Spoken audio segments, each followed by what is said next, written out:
साथियों, अब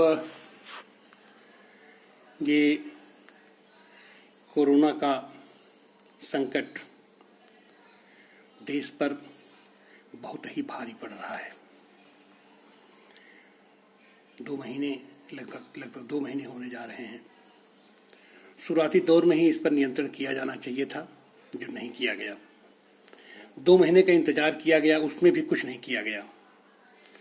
ये हमारे प्रधानमंत्री जी का दंभ अब देश पर बहुत भारी पड़ने जा रहा है। ये जो बाहर से मजदूर आ रहे हैं, विदेशों से हमारे श्रमिक आ रहे हैं और देश के पैमाने पर दूसरे प्रांतों से श्रमिक अपने घरों की ओर लौट रहे हैं, इससे कोरोना का संक्रमण बड़ी तेजी से बढ़ रहा है। आज हमें सूचना मिली है कि हमारे गांव में भी करीब 14 संक्रमित लोग पाए गए हैं। अब ये जब एक गांव में फैल जाएगा तो इसको संभाल पाना बहुत ही मुश्किल हो जाएगा। लेकिन करें क्या? श्रमिक जहां थे वहां उनके पास रोजगार नहीं है, उनके पास खाने का साधन नहीं है, भुखमरी के शिकार हैं वो। तो हर हालत में आदमी अपने गांव की तरफ दौड़ता है कि गांव पहुंचने के बाद कम से कम भुखमरी से तो बचेंगे। और बार बार कहने के बावजूद यह एक सामान्य सा नियम होता है कि अगर कोई राष्ट्रीय आपदा आती है तो एक राष्ट्रीय सरकार का गठन होता है। उस राष्ट्रीय सरकार में राष्ट्रीय स्तर के सारे राजनीतिक दल और प्रांतों में भी सारे राजनीतिक दलों को इकट्ठा करके एक सरकार बनाई जाती है। हम चाहे जितने सक्षम हों और खाली हमें अपने आप में सक्षम मान लेने से तो हम सक्षम नहीं हो जाएंगे। हमारी सक्षमता दिखनी भी चाहिए कि 2 महीने या पूरे पिछले 6 साल में इस सरकार ने केवल और केवल जुमला फेंका है। इसकी विश्वसनीयता खत्म हो चुकी है। इसकी एक निर्णय, चाहे वो नोटबंदी का निर्णय हो, चाहे वो 370 खत्म करने का निर्णय हो, चाहे जो रहा हो, संसद में बहुमत का मतलब ये नहीं हो जाता है कि आप तानाशाह डिक्टेटर हो गए, आप जो चाहे सो आप करना शुरू कर देंगे। एक भी आदमी का विरोध प्रतिरोध अपने आप में माने रखता है। और इस समय खास करके इस आपदा के समय में, जो ये वैश्विक आपदा है, इस आपदा के समय में अपने देश के तमाम जानकार लोगों को आपको साथ में लेना चाहिए था, विश्वास में लेना चाहिए था, उनकी राय लेनी चाहिए थी, सारे राजनीतिक दलों की राय लेनी चाहिए थी। हमारे पास एक से एक योग्य और काबिल और अनुभवी लोग हैं, देश में पड़े हुए हैं। लेकिन हमारे इस प्रधानमंत्री ने अपने दंभ में चूर किसी से राय करने की आवश्यकता नहीं समझी। पूरे देश की संपदा को अपने एक व्यक्तिगत खाते में इकट्ठा करने की कोशिश की और उस खाते से आज तक क्या हो रहा है? जो पैसा हमारे देश के तमाम संवैधानिक संस्थाओं ने दिया, तमाम संस्थाओं ने दिया, तमाम लोगों ने दिया और राजकोष से पैसा उसमें डाला गया, उस पैसे का क्या उपयोग हो रहा है? इनके पास कोई जवाब नहीं है और जवाब देना भी नहीं चाहते और जवाब दे भी नहीं सकते, क्योंकि इनकी नीयत ही साफ नहीं है। ऐसी हालत में हम बार बार आह्वान करते रहे और कल हमने खास करके आह्वान किया था कि सारे विपक्षी दलों की भी जिम्मेदारी बनती है। अगर सत्ता पक्ष अक्षम है, निर्णय लेने में अक्षम है, शासन व्यवस्था देने में अक्षम है, तो विपक्ष की भी जिम्मेदारी बनती है कि आगे बढ़कर के जनहित में शासन व्यवस्था के सुचारू संचालन के बारे में सोचे। आज हमें खुशी है और हम बधाई देते हैं। आज 22 प्रमुख विपक्षी दल एकजुट हुए हैं, इकट्ठा हुए हैं। आज वामपंथी दल और तमाम श्रम संगठन अपना विरोध जताए हैं पूरे देश के पैमाने पर। इस मोदी सरकार के जन विरोधी गतिविधियों के खिलाफ आक्रोश दिखाएं। इसके पहले भी होता रहा है।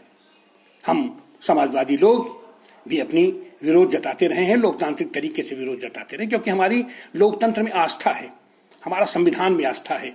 इसलिए हम संविधान का पल्लू नहीं छोड़ सकते। हम लोकतंत्र के प्रति अपनी आस्था को नहीं तोड़ सकते। हम जो भी करेंगे लोकतांत्रिक मान्यताओं के अंदर करेंगे, जब तक कि आज 22 प्रमुख विपक्षी दल एकत्र हुए हैं, उन्होंने निर्णय लिया है कि अब सहन नहीं किया जाएगा, अब बर्दाश्त नहीं किया जाएगा। और इसके लिए जाहिर सी बात है कि उसके लिए संसद को बुलाना जरूरी है।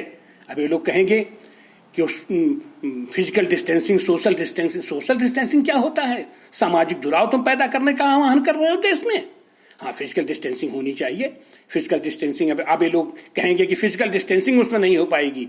जब आप तमाम नर्तकियां बुला करके ऐश कर रहे हैं, राष्ट्रपति भवन में आप नचवा रहे हैं, प्रधानमंत्री मंत्रियों के यहाँ आप डिस्को डांस करवा रहे हैं, अमेरिका से पूरी फौज फटा बुला करके आपने देश को एकदम थू करा दिया, रायता करा दिया, पूरे देश में आपने फैला दिया। खास करके आप उठा करके देख लीजिए, आंकड़े उठा करके देख लीजिए। और ये गोदी मीडिया अपने दायित्व का निर्वहन कर रही है।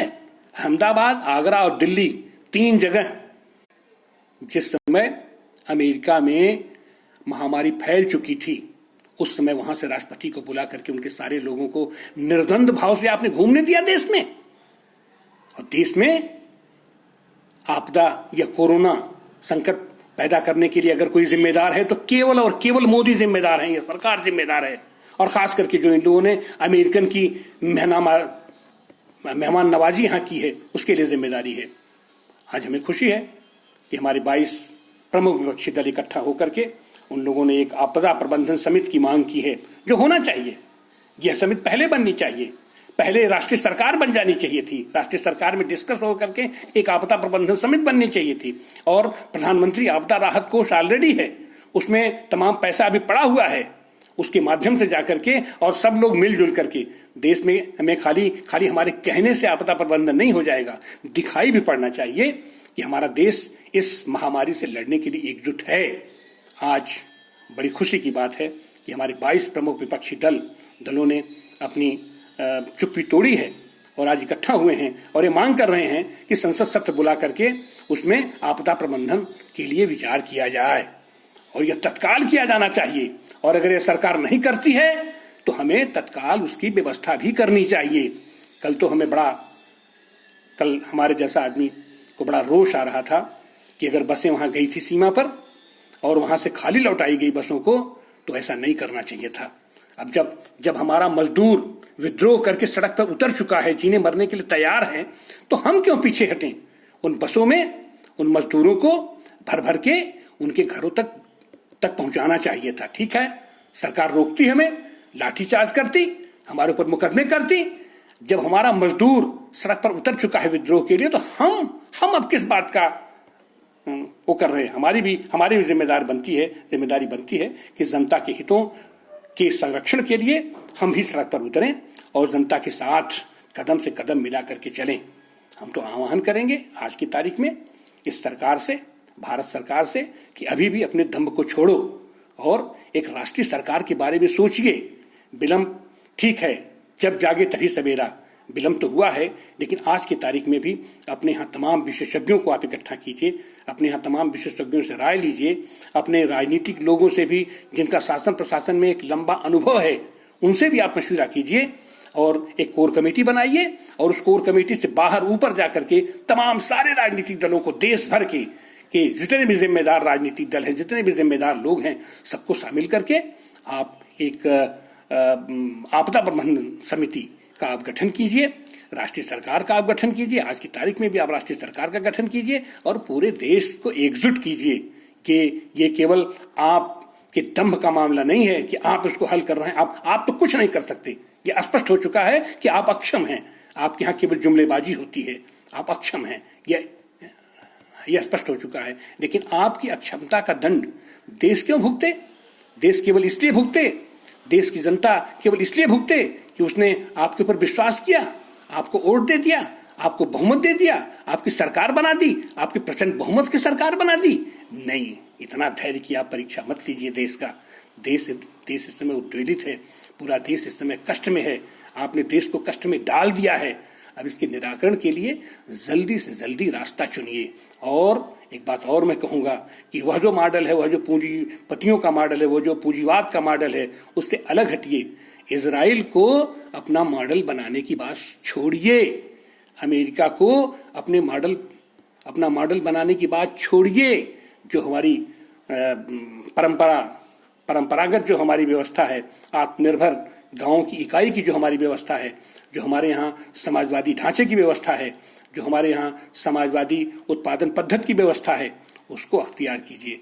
नेहरू जी ने उस समय बड़े बहुत सोच समझ करके देश के विकास की नींव डाली थी, पंचवर्षीय योजना की नींव डाली थी, मिश्रित अर्थव्यवस्था की नींव डाली थी, क्योंकि वो जानते थे कि हमारे देश के लिए न ही पूंजीवाद इस समय कारगर है और न ही सोवियत मॉडल का समाजवाद कारगर है। सोवियत मॉडल के समाजवाद की तरफ बढ़ने के लिए भी उसकी पहली जो सीढ़ी थी वो यही थी कि हम एक साथ मिलकर के मिश्रित अर्थव्यवस्था में चलें। मिश्रित अर्थव्यवस्था में चलने के बाद क्रमशः स्थितियों को देख करके हम उसको समाजवाद में हम उसको परिवर्तित करके समाजवादी ढांचे की तरफ बढ़ते। लेकिन बीच में ही ये जो सारे लोग धर्म, जाति, क्षेत्र और तमाम का भावनाओं का दोहन करके सत्ता में आने की बात सोचते हैं, ये गलत है। हम इनकी भर्त्सना करते हैं और आज की तारीख में भी हम आह्वान करते हैं कि इस राष्ट्रीय आपदा में हम सब पूरे देशवासी एकजुट होकर के लगे हैं और हम इसके समाधान के बारे में सोच रहे हैं। हम बेहतर से बेहतर जो विकल्प हो सकता है, 2 महीने तक हमने इंतजार किया, सरकार जो भी हमें आदेश निर्देश की है हमने उसका पालन किया है, लेकिन अब उन आदेशों निर्देशों के पालन का कोई मतलब नहीं रह गया है। अब आप जिस तरीके से छोड़ रहे हैं लोगों को और जिस तरीके से जनता भूखमरी के खिलाफ विद्रोह करके सड़क पे आ रही है, अब इसके लिए नए सिरे से हमें सोचना होगा, नए सिरे से हमें इसके समाधान के बारे में सोचना होगा। और ये जो 22 विपक्षी दल आज इकट्ठा हुए हैं, कुछ लोग आज उसमें शामिल नहीं हो पाए थे, जाहिर सी बात है कि एकाएक निर्णय हुआ होगा, कुछ लोग शामिल नहीं हुए हैं, लेकिन वो सारे लोगों से मेरा निवेदन है, उन सारे विपक्षी दलों से मेरा निवेदन है और पूरे सत्ता पक्ष से मेरा निवेदन है कि यह कोई अहम का मामला नहीं है, ये देश की अस्मिता का मामला है, देश के विकास का मामला है। इसको एकजुट होकर के हल करें और एकजुट होकर के प्रयास करें। निश्चित रूप से हम इस आपदा से भी सफल होंगे, इस आपदा पर भी विजय हासिल करेंगे और हम देश को एक बेहतर भारत बनाने की तरफ, बेहतर विकसित भारत बनाने की तरफ हम बढ़ पाएंगे। बहुत बहुत धन्यवाद। जय हिंद, जय समाजवाद।